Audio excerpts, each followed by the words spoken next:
à tous, merci encore de votre fidélité. Très heureux de vous retrouver pour ce nouveau numéro de School TV Le Mag. Une demi-heure, 30 minutes, vous le savez, sur la scolarité de vos enfants. Et aujourd'hui, dans l'école ensemble, on s'intéresse à l'un des troubles 10. C'est parti pour le sommaire dans la grande famille des 10. On s'attarde aujourd'hui sur la dyspraxie, ce trouble du mouvement qui touche entre 3 à 6% des enfants. Mathilde Wessels sort sa loupe dans un instant. À quoi ressemble le quotidien d'un dyspraxique? Quel impact surtout sur sa scolarité? Quelle prise en charge? Le numérique peut-il aider justement ses élèves? On vous répond dans un instant. Et puis quel avenir professionnel quand on vit avec ce trouble? Vous allez voir qu'être dyspraxique, ce n'est clairement pas une fatalité, bien au contraire. Je vous présente sans plus tarder mes invités. Hervé Glazel, bonjour. Merci d'avoir accepté notre invitation. Vous êtes fondateur, directeur de l'école Sérène et neuropsychologue spécialiste du développement de l'enfant et de l'adolescent. Votre ouvrage, L'école sans échec, c'est aux éditions Odile Jacob. On est également en Skype avec Alice Gomez. Bonjour, merci d'être avec nous. Vous êtes chercheuse au sein de l'Institut des sciences cognitives. Marc Jeannereau, c'est parti pour la loupe.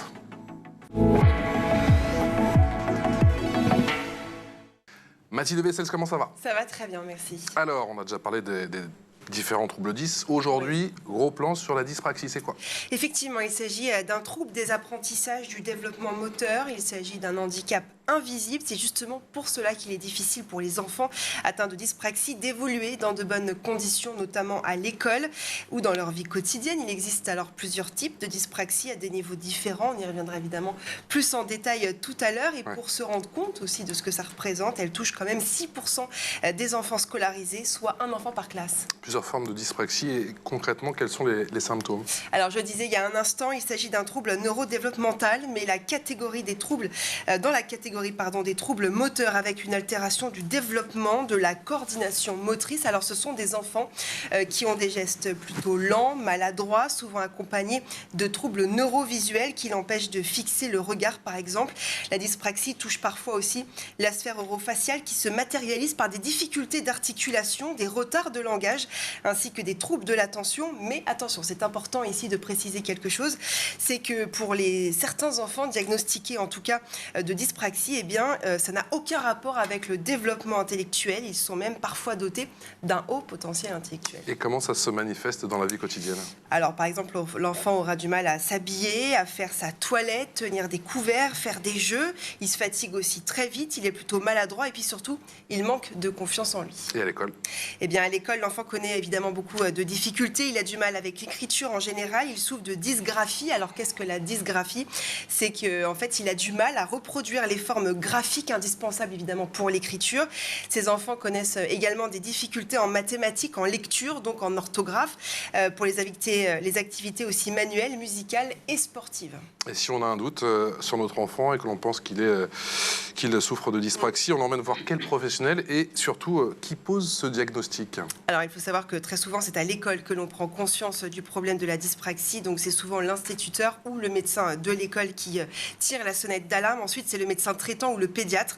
Et même dans un centre aussi de protection maternelle et infantile, donc une PMI, que votre enfant peut se faire diagnostiquer. Et puis, pour aller plus loin aussi dans le diagnostic, le médecin traitant ou le pédiatre peuvent prescrire à l'enfant un bilan afin d'affiner le diagnostic de dyspraxie dans le but, évidemment, de lui donner les meilleurs soins.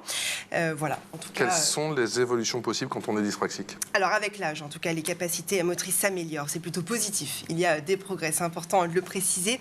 Le plus important, en tout cas, si on veut de bons résultats pour son enfant, c'est de le faire diagnostiquer le plus tôt possible. C'est un peu comme pour tout, avec un bilan précis, comme je le disais, et de lui proposer un projet thérapeutique surtout adapté. Et il y a des solutions?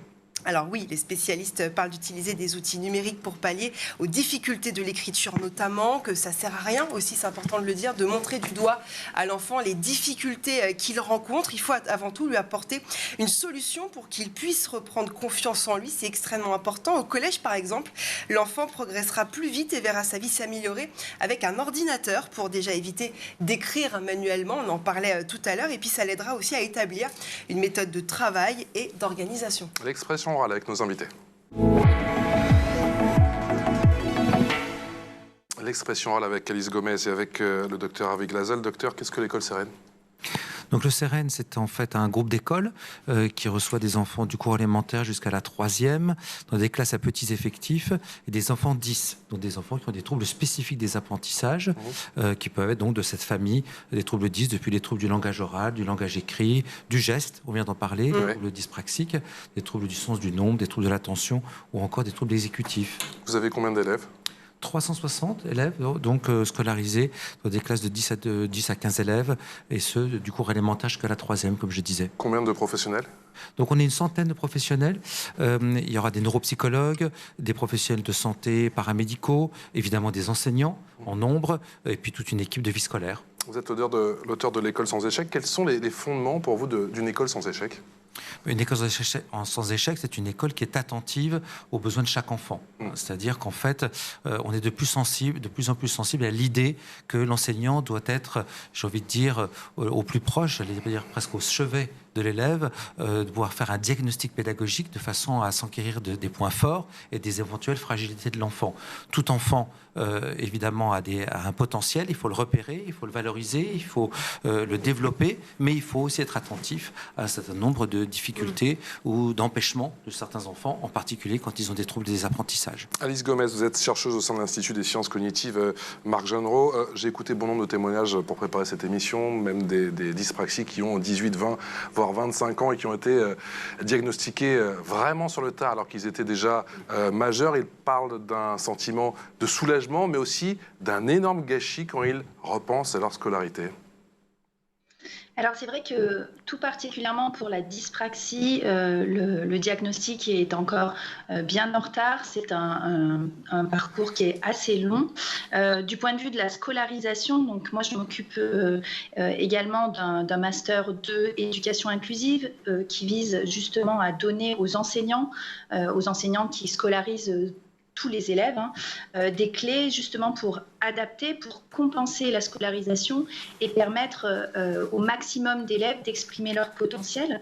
Et je crois qu'il reste effectivement encore beaucoup de travail pour permettre à tous les enseignants de se sentir armés pour pouvoir accompagner des élèves qui présentent des besoins spécifiques dans le domaine de la motricité. Parfois, peut-être on en parlera ensuite, il va être nécessaire d'avoir des outils numériques qui permettent de compenser, et ça peut être effectivement quelque chose d'assez difficile encore actuellement.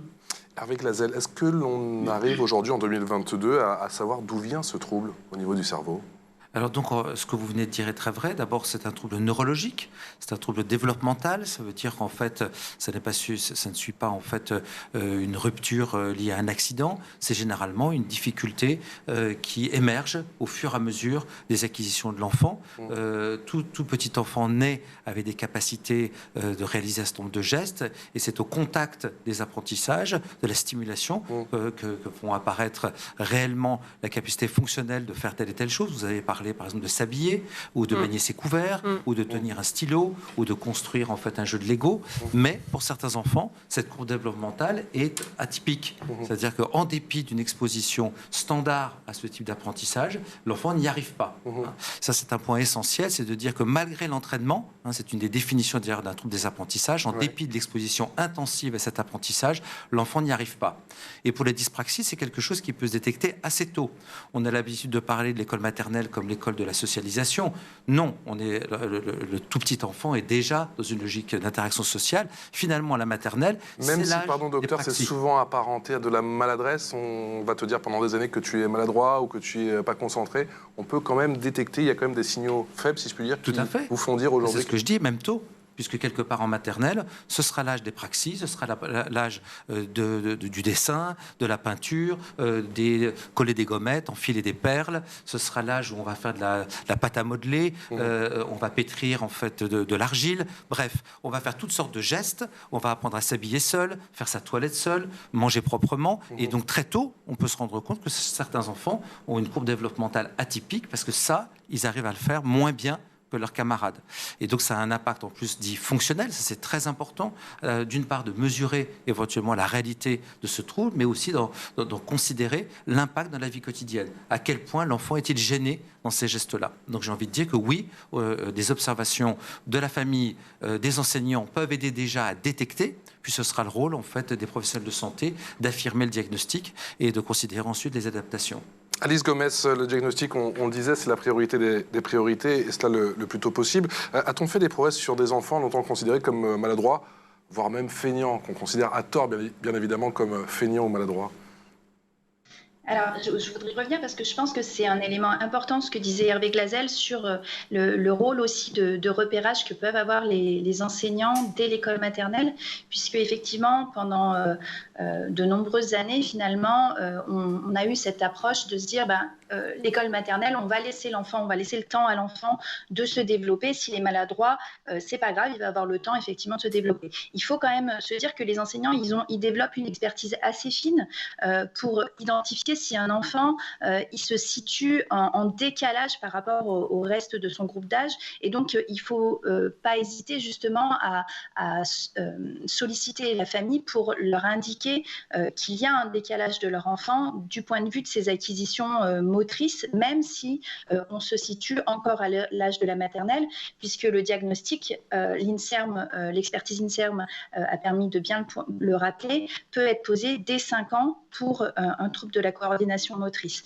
Et donc, dès 5 ans, il peut y avoir en amont des signes d'appel qui peuvent être repérés par les enseignants, qui peuvent être repérés également par le médecin traitant, bien sûr, mais les enseignants sont souvent en première ligne justement pour observer ça dans différentes activités, dans différents temps, et avoir ce point de vue un petit peu spécial de comparaison et orienter ensuite vers un professionnel qui pourra établir avec des batteries d'évaluation normées si effectivement l'enfant est en retard et si malgré une exposition répétée à des entraînements et des stimulations qui sont suffisantes, malgré cela, il est depuis longtemps en décalage et il maintient ce décalage dans ses compétences motrices. Docteur, comment on établit ce diagnostic? Comment ça se passe? Ça dure combien de temps?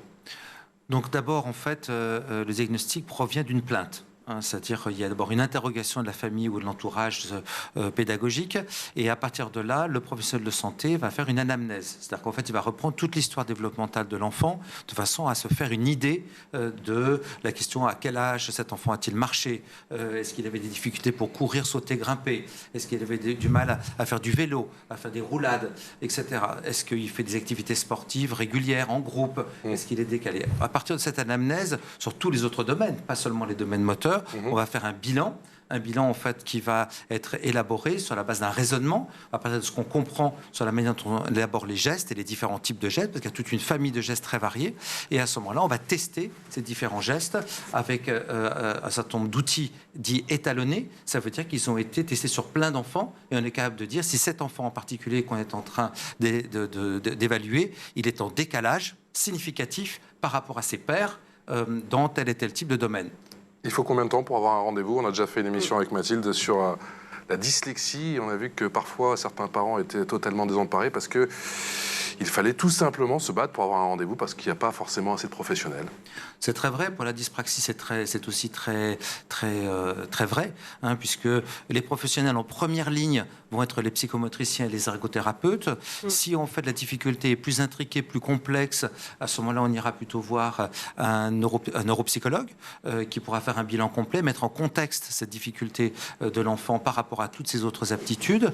Les rendez-vous peuvent prendre plusieurs semaines, voire plusieurs mois, puisqu'effectivement, il n'y a pas forcément assez de professionnels formés pour pouvoir dépister et diagnostiquer ces troubles. Alice Gomez, est-ce qu'il y a un manque en termes de sensibilisation, notamment à l'école, autour de ces troubles? Est-ce qu'on ne met pas peut-être assez les élèves à la place d'indices? Alors, c'est sûr que de manière générale, et je pense que ça c'est pour tous les troubles de neurodéveloppement et toutes les situations de handicap, il reste effectivement un manque de sensibilisation. Je pense que c'est le rôle de tous les personnels, à la fois de l'éducation nationale, mais aussi des familles qui accompagnent, qui vont être très présents sur cette question de la sensibilisation, à la fois les chefs d'établissement, les directions, les inspections académiques. À tous les niveaux, finalement, il va y avoir une petite porte d'entrée pour sensibiliser autour de ces questions, sensibiliser les élèves peut-être avec avec des livres qui traitent de cette question, avec des actions où les élèves peuvent effectivement parler des difficultés qu'ils rencontrent quand ils sont à un âge suffisamment avancé et permettre de faire comprendre à leurs pairs ce qui peuvent être les difficultés du quotidien. Mais je pense qu'un des changements qui a eu lieu récemment dans la formation spécialisée des enseignants, qui est le rôle de personnes ressources, vise justement de plus en plus à favoriser une sensibilisation de l'ensemble des professionnels qui gravitent autour de ces questions-là. C'est vraiment un nouveau rôle que les enseignants qu'on appelle spécialisés, qui passent une certification spécifique, vont pouvoir porter au sein de l'école ordinaire en France. Mathilde. Quel rôle justement l'éducation nationale dans la détection et puis après dans le suivi à l'école de la dyspraxie?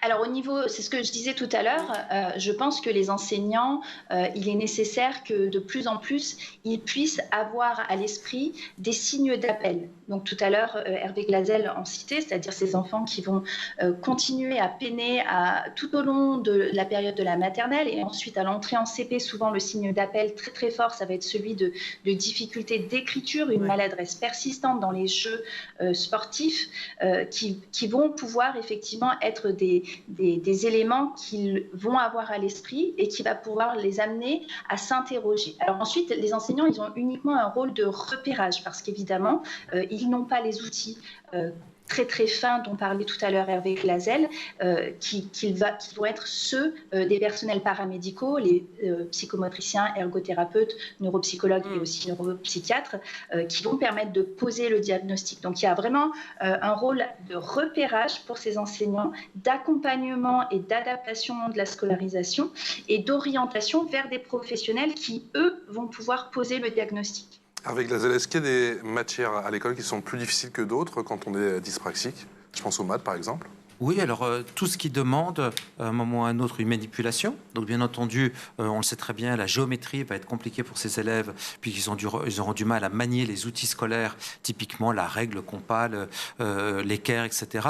Mais comme le disait Alice Gomez, la question clé, ce qui va être le plus prégnant pour un certain nombre d'enfants dyspraxiques, pas tous, mais pour beaucoup, ça va être le geste graphique, donc ça va être l'écriture. Donc évidemment, ça va gêner l'ensemble du processus scolaire, puisqu'on est constamment obligé de prendre des notes, de donner sa réponse à l'écrit et de pouvoir donc coucher sur le papier nos idées. C'est-à-dire qu'instaurer une routine avec un élève dyspraxique, c'est quasi mission impossible ou... Une routine, c'est-à-dire en fait planifier des gestes, tout à fait. etc. Oui, alors si vous voulez, tout dépend en fait de la nature et de l'intensité de ce trouble. C'est là où en fait le diagnostic va être important, de savoir de quelle dyspraxie on parle. Est-ce qu'il y a aussi d'autres troubles co-occurrents, par exemple sur les capacités de planification en général, ou sur d'autres types de difficultés, par exemple tout simplement aussi une question motrice qui ne sera pas simplement praxique, qui ne sera pas la réalisation élaborée de certains gestes, mais une difficulté de réalisation motrice en bout de chaîne. Donc l'idée, si vous voulez, c'est que l'enfant aura du mal à automatiser en fait des gestes. Faisons bien la différence entre mouvement et geste. Le geste est vraiment appris, c'est culturel, c'est quelque chose qui n'est pas spontané, comme s'habiller, on l'a dit, utiliser ses couverts et utiliser un stylo ou des outils type une paire de ciseaux. Alice Gomez, dans quelle mesure l'outil numérique peut aider justement les élèves dyspraxiques à l'école ? Alors peut-être juste avant, pour répondre à la question que vous avez posée sur l'automatisation, ce qu'il faut bien avoir à l'esprit, c'est que ces élèves, étant donné qu'ils n'ont pas automatisé des activités assez simples, motrices, comme des activités de maintien postural, c'est des élèves qui vont avoir une très très grande fatigabilité. Et donc de fait, ça va avoir des répercussions sur beaucoup de situations scolaires qui nécessitent de l'organisation. Parce qu'en fin de journée, ils ont passé beaucoup de temps à faire des activités qui demandent des efforts attentionnels très importants, étant donné leur âge, alors qu'ils n'en demandent plus pour d'autres élèves qui, eux, ont automatisé ces procédures. Donc, on parle par exemple de l'écriture.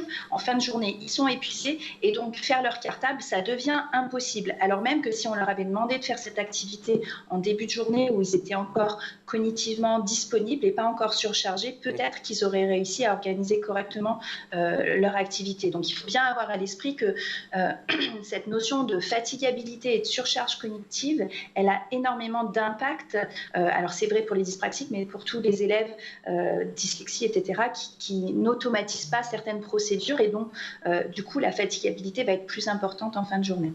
Et sur l'outil numérique ? Alors, du point de vue de l'outil numérique, tout à l'heure, on parlait de ces difficultés d'écriture et dans l'utilisation et l'usage d'outils.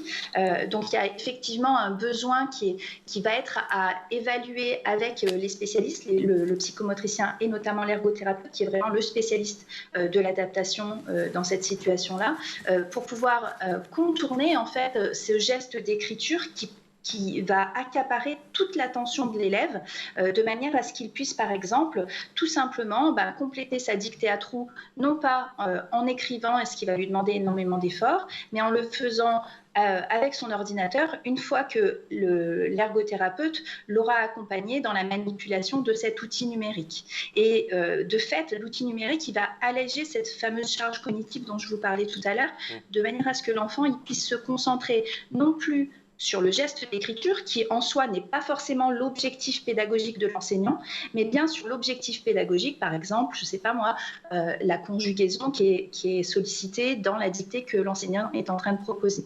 En géométrie, de la même manière, on va essayer de réfléchir à comment est-ce que des outils comme GeoGebra ou Cabri, qui sont des outils numériques, vont permettre à l'enfant de réaliser des raisonnements géométriques, des raisonnements de nature mathématique, sans qu'ils aient besoin de passer par des manipulations complexes dans lesquelles on va déposer la règle, devoir faire un tracé hyper précis ou maintenir son compas, mais qu'il puisse accéder à des principes, par exemple, de bissectrice, de segments, de droite, qui font référence ici à du raisonnement qui est préservé chez ces enfants. Docteur Glazel, le plus dur pour ces élèves, est-ce que c'est d'accepter leurs troubles ou est-ce que c'est d'affronter le regard des autres ?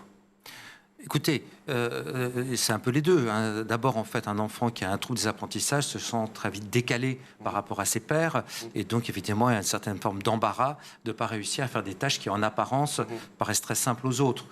Donc, le regard, effectivement, va avoir un impact fort. Et ces enfants doivent être, j'ai envie de dire, protégés, en tout cas soutenus. Car parfois, ils sont harcelés, car parfois, ils sont même... peuvent éventuellement glisser dans une relation inconfortable avec leur père. Ensuite, accepter son trouble, je dirais, il faut surtout apprendre en fait à conquérir les outils de contournement. On vient de parler en fait de l'ordinateur. Attention, l'ordinateur, c'est pas pour tous les âges, à tous les moments et pour tous les enfants. Il faut d'abord bien comprendre de quelle dyspraxie il s'agit. Certaines dyspraxies qui vont être fortement aidées par le clavier, et encore avec un apprentissage qui peut être très spécifique, par exemple en clavier caché. Mais il faut savoir que pour un enfant de maternelle, ça n'aura pas de sens de lui proposer un ordinateur. Même un enfant de CP-CE1, là aussi, ça dépendra d'un certain nombre d'appuis de cet enfant-là et de savoir à quel moment, graduellement, on pourra introduire l'outil informatique. Donc oui, donner à l'enfant en fait une bonne connaissance à la fois de ses aptitudes, d'abord comprendre à quel point il sait faire beaucoup de choses, en dépit de son trouble, puis ensuite de lui apprendre dans quel cadre son trouble peut le gêner, et enfin lui proposer des outils de contournement qui vont être graduellement automatisés, introduits en classe, évidemment à la maison. Il faut qu'il y ait une cohérence entre ce qui se passe en classe et à la maison pour que l'enfant puisse de ce fait contourner ses troubles et réussir. Parce qu'en fait, la bonne nouvelle, c'est que beaucoup d'enfants dyspraxiques réussissent à l'école, puisque c'est un trouble de réalisation des gestes, et finalement, comme l'a dit Alice, ce sont des enfants qui ont accès à la complexité des apprentissages, ils n'ont pas de difficulté de raisonnement, ils n'ont pas de problème d'abstraction, ils sont tout à fait capables de réaliser des tâches de contenu, ils peuvent dicter leurs réponses, ils peuvent éventuellement répondre à l'oral, et ça pourra leur permettre de montrer leur plein potentiel. Beaucoup d'enfants réussissent à l'école, mon cher docteur, et également leur vie professionnelle. On en parle dans l'info en plus. Et Mathilde, dans l'info en plus, on parle d'un jeune homme qui, malgré sa dyspraxie, réussit à développer son sens artistique et il s'en sort avec brio. Tout à fait, il s'appelle Augustin Octobre, il a 22 ans, il est atteint donc de dyspraxie, il est originaire de Niort dans les Deux-Sèvres. Et lui, il a effectivement réussi à surmonter son handicap en se plongeant dans la photographie. Il explique avoir des problèmes de coordination et c'est vrai que la photo demande une certaine précision. Il a trouvé en tout cas la solution, il explique qu'il est en mode rafale. Donc comme ça, au moins, toutes les photos sont toutes les photos qu'il prend. Voilà, il peut en trouver une qui soit très bien, afin de ne pas passer évidemment à côté de la bonne photo. Et ça marche. Regardez par exemple cette photo que je trouve absolument magnifique. On y voit Notre-Dame de Paris. Et il a expliqué, en tout cas pour l'histoire, avoir pris ce cliché d'une voiture. Il a juste baissé la vitre Il s'est mis en mode rafale, il a pris cette photo et c'est ce qu'on appelle avoir un œil de photographe. Et il est autodidacte, il est tout à fait tout seul? Oui, tout à fait. Il s'est lancé d'ailleurs dans le urbex. Alors pour ceux qui ne connaissent pas, c'est une pratique qui consiste à photographier des lieux abandonnés, en général à la campagne. Et s'il arrive à vivre sans trop de difficultés aujourd'hui, il confie effectivement que ça n'a pas toujours été le cas, surtout au collège. Il explique que c'est un combat de tous les jours et la photographie reste une passion, même s'il explique qu'il aimerait conjuguer cette passion avec le numérique pour en faire un métier, car aujourd'hui, eh bien, il est sans emploi. Et si on veut découvrir justement son travail, c'est par où? Alors c'est Instagram évidemment, c'est Gust-photo 79. Vous avez toutes ces photos et voilà. Docteur, la passion, c'est le meilleur moyen justement de surmonter son trouble. C'est vrai pour tout le monde. Dès qu'on a une passion, ça permet de s'engager, ça permet de trouver des moyens en fait, de se dépasser. Donc évidemment, il faut cultiver chez tous les enfants leur centre d'intérêt, leurs compétences. Ce qui est très important aussi, c'est que beaucoup de ces enfants, quel que soit leur trouble, en particulier dans le cadre de la dyspraxie, vont choisir des orientations qui leur permettent de ne pas constamment être exposés à leurs difficultés. Donc là, c'est un cas un peu particulier où c'est un jeune qui a choisi un engagement professionnel dans lequel il doit faire des gestes fin, mais beaucoup en fait, de ces jeunes vont réussir très bien dans les domaines dans lesquels le langage est très investi. C'est souvent des enfants qui ont une très bonne expression, une bonne compréhension. Ils ont rarement des problèmes de lecture. Parfois, ça peut être co-occurrent avec d'autres troubles. Donc, il faut faire très attention à ne pas tout mélanger. Mais il n'empêche que ce sont des enfants qui vont pouvoir, et bientôt des jeunes, qui vont pouvoir choisir très positivement un avenir sans, évidemment, choisir exactement là où ça fait le plus mal. On a un exemple, par exemple, très récemment, j'ai été sollicité par une famille où le jeune s'était engagé dans un jeune dyspraxique s'est engagé dans un CAP de bûcheronnage. Et évidemment, au cours du premier stage, il a été immédiatement, en fait, informé du fait que ça collerait pas. C'est pas la peine d'aller aussi dans les endroits où on a le moins de compétences. Il faut vraiment s'engager là où on est le plus efficace. Alice Gomez, on n'a pas encore parlé des parents, il nous reste très peu de temps, mais comment on rassure, si je puis dire, les parents qui ont des enfants dyspraxiques? Alors moi, je pense que l'exemple que vous avez donné, il est très intéressant, c'est-à-dire vraiment montrer toutes les potentialités qui vont être les leurs dans d'autres domaines. Alors Hervé l'a dit, dans le domaine du langage, on a beaucoup d'exemples très connus de dyspraxiques qui vont être présents dans le monde du cinéma, qui vont être présents dans le monde de l'image, peut-être de la vente. Voilà, il y a plein de domaines dans lesquels ils peuvent être très pertinents et en réussite, et c'est ça qu'il va falloir solliciter chez eux, leur faire confiance sur leur capacité aussi à trouver des stratégies. Et là, on le voit bien dans l'exemple que vous avez donné avec cet élève, avec ce jeune-là qui est photographe, qui a une passion et va trouver une stratégie, le mode rafale, pour compenser finalement sa difficulté à avoir de la précision peut-être sur une seule image, mais ensuite son regard va être pertinent pour sélectionner parmi les différentes images laquelle est la bonne. Et donc c'est cette spécificité qui les construit, sur laquelle il faut s'orienter en se disant que c'est ça qui construit la personnalité et l'adulte qui vont être en devenir. Enfin, Dr Glazel, quid de l'école inclusive? Quels axes de progrès aujourd'hui? Le chantier est immense. Il faut savoir que depuis la loi de 2005, le nombre d'enfants en situation de handicap a au moins doublé, peut-être triplé. Donc, j'ai envie de dire que c'est une sorte de raz-de-marée de besoins. Parce qu'on diagnostique mieux? Absolument. D'abord, les parents sont plus informés. Deux éléments, les professionnels sont mieux formés. On a plus d'outils et donc on est plus capable, en fait, d'affirmer les choses, d'où de ce fait des demandes d'aménagement de plus en plus importantes et donc une mise sous pression en fait, du système scolaire qui est très important avec des aménagements en classe et aux examens. Donc quelque part, oui, il y a déjà un énorme travail de fait de prise de conscience. Il y a une meilleure formation des enseignants qui auront donc un bon rôle pour la détection et le dépistage.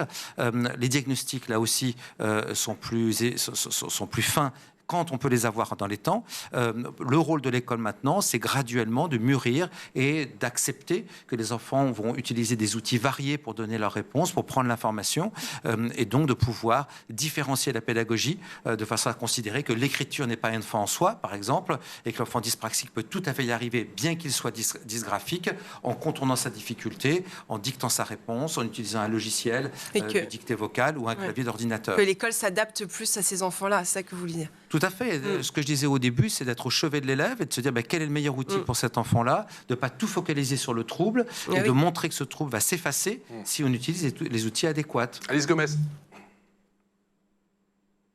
Oui, Vous m'entendez? Oui, même question. Alors, même question. Moi, je pense que on est sur la bonne voie, mais effectivement, il faut être honnête. Il y a un chemin encore énorme à parcourir. Je pense que les moyens qui sont nécessaires pour permettre justement d'avoir ces outils numériques, ils sont pas encore disponibles parce que ça reste quand même quelque chose qui est souvent coûteux. Et donc, il y a une pression effectivement qui s'exerce ici sur le système. Donc, il faut travailler aussi, à mon avis, en amont. Davantage sur la prévention du développement de ces troubles, de manière à ce que les moyens qui sont peut-être plus coûteux soient réservés aux enfants qui ont les troubles les plus sévères et qui est une formation plus fréquente et plus tout au long de la vie des enseignants, de manière à ce qu'ils aient une connaissance de plus en plus fine et qu'ils se sentent armés, parce que c'est ce que disent les enseignants, bien qu'on ait des moyens de formation de ces enseignants qui soient mis à leur disposition, des masters, la certification KPI, les modules d'initiative nationale, des fils aussi que parfois les enseignants ne connaissent pas. Ils se sentent assez peu armés encore sur comment ils doivent agir. Et je pense qu'il faut effectivement passer par la formation des enseignants et pas uniquement faire reposer sur les outils numériques aussi, puisque leur regard pédagogique là, il va être très important pour pouvoir compenser de manière adaptée à chacun de ces élèves-là. Un grand merci à tous les deux. Merci encore pour vos témoignages ô combien précieux. Alice Gomez, qui est chercheuse au sein de l'Institut des sciences cognitives Marc Jeanneret, et Hervé Glazel, docteur. Je rappelle votre dernier ouvrage, L'école sans échec, aux éditions Odile Jacob. Un grand merci à tous les deux. Chère Mathilde, on se retrouve très vite pour un nouveau numéro de School TV Le Mag.